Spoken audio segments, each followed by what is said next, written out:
Viete, žijeme vo svete, ktorý je, neskutočne hlučný. Ale uprostred toho všetkého si jedna naša slovenská pesničkárka razí úplne inú, tichšiu cestu. Áno, hovorím o Sime Magušinovej. Jej príbeh je to proste niečo, čo môže byť inšpiráciou pre každého, kto túži po troche ticha v duši. Tak sa poďme spolu ponoriť do jej sveta a pozrieť sa, ako ona nachádza ten vytúžený pokoj v tom našom každodennom chaose. No povedzme si úprimne, kto z nás to nepozná. Sviatky. Obdobie, ktoré by malo byť plné pohody, sa často zmení na jeden veľký maratón. Zhon, nervozita, stres, predvianočné nákupy, prípravy. Razu sú to preteky s časom a povinnosťami a tá pravá radosť sa ako si vytráca. No dobre, ale čo ak to ide aj inak? Čo ak existuje spôsob, ako sa v tom všetkom hluku a zhone nestratiť? Je vôbec možné nájsť pokoj, keď všetko okolo nás kričí a ponáhla sa? Možno cesta nevedie cez ešte väčšiu snahu a zhon, ale práve naopak. A presne tu prichádza na scénu Sima Magušinová. Jej život a hudba, to je vlastne jedna veľmi presvedčivá odpoveď na túto otázku. Ona nám bude akousi sprievodkyňou. Viete, jej prístup k životu a jej tvorba sú v dnešnom uponáhlanom svete ako taký balzam na dušu. Naozaj je to hlboko inšpiratívne. Takže, prvá kapitola. Hľadanie ticha. Pozrime sa, ako nájsť pokoj vo svete plnom rozptýlení. Sima má na to jednu základnú prax, ktorá je, povedal by som, až geniálne jednoduchá a pritom neskutočne silná. Túto máme. V tichu prichádza pokoj. V pokoji je nádej. Toto je v podstate jej kľúčová filozofia. A v tejto jednej vete je ukrytá obrovská múdrosť. Však pre ňu to nie je len nejaká fráza. Ticho, pokoj, nádej. Všetko je to prepojené. Ticho teda neznamená prázdnotu. Je to vlastne priestor, kde sa môže zrodiť niečo nové. Kde môže vyrásť nádej. A teraz sa podržte, lebo toto ukazuje, ako to celé myslí vážne. Ako svoju filozofiu premieňa na skutky. Predstavte si, ona si v určitých obdobiach úplne vedome vymení svoj smartfón za starý obyčajný tlačidlový telefón. V dnešnej dobe to je dosť radikálny krok, nemyslíte? Ale je to jej spôsob, ako sa úplne odstrihnúť od toho nekonečného prúdu notifikácií a informácií a tak nájsť skutočné ticho. Dobre, poďme ďalej. Iný advent. Alebo nová definícia toho asi najrušnejšieho obdobia v roku. Zaujímavé je, ako Sima aplikuje svoj prístup k tichu práve počas Vianoc, pretože pre väčšinu z nás je to ten najväčší stres, no pre ňu je to naopak. Príležitosť na stíšenie.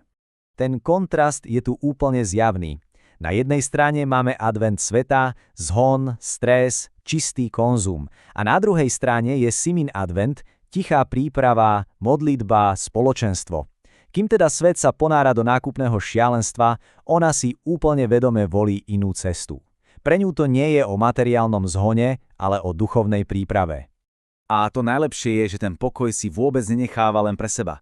Práve naopak.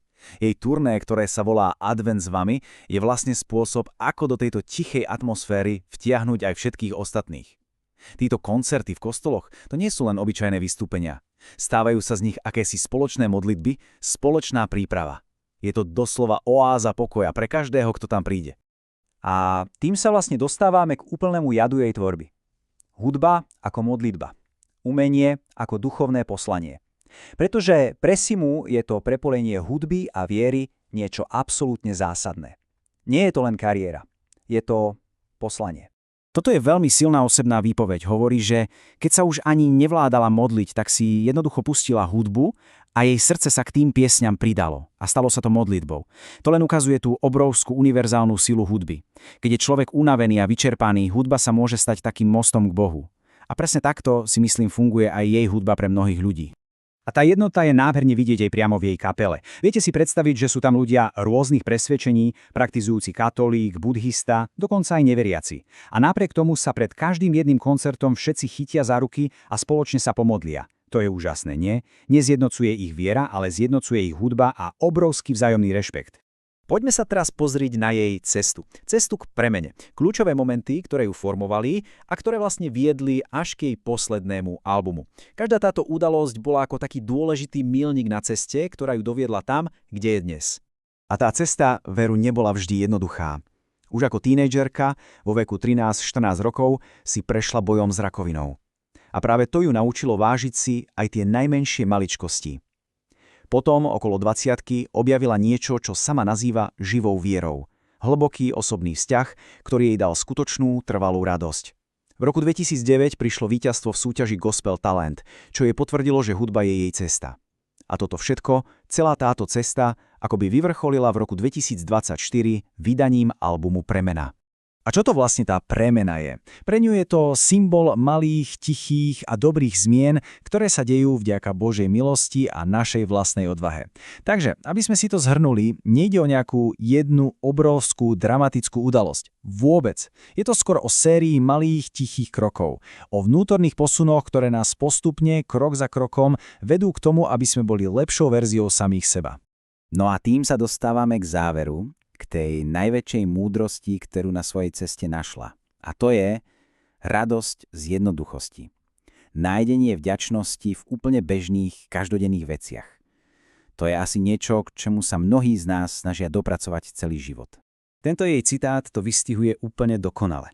V Betleheme by chcela byť pastierom, pretože predstavujú jednoduchosť a obyčajnosť. Viete, žiadna túžba byť nejakou dôležitou, hlavnou postavou. Ale práve pastier. Symbol pokory, jednoduchosti a toho najúžšieho spojenia s prírodou. A ako teda vyzerá tá jej tichá, pokojná radosť v praxi? No sú to úplne obyčajné konkrétne veci. Je to napríklad o tom, že človek zrazu znovu objaví vôňu fialiek. Alebo si uvedomí, aký obrovský dar je čerstvý horský vzduch. Je to o tom poznaní, že nič nie je samozrejmosť. Že rodina a zdravie sú to najcennejšie. V podstate, že všetko je dar. A zakončíme to asi týmto. Boh mi niekedy šepká, inokedy mnou zatrasie. Toto je taký silný obraz, ktorý dokonale vystihuje dynamiku jej viery a vlastne celej jej cesty. Nie je to nič statické, nemenné, je to živý dialóg. Niekedy plný tichých šepotov a inokedy poriadnych otrasov, ktoré človeka posúvajú stále ďalej.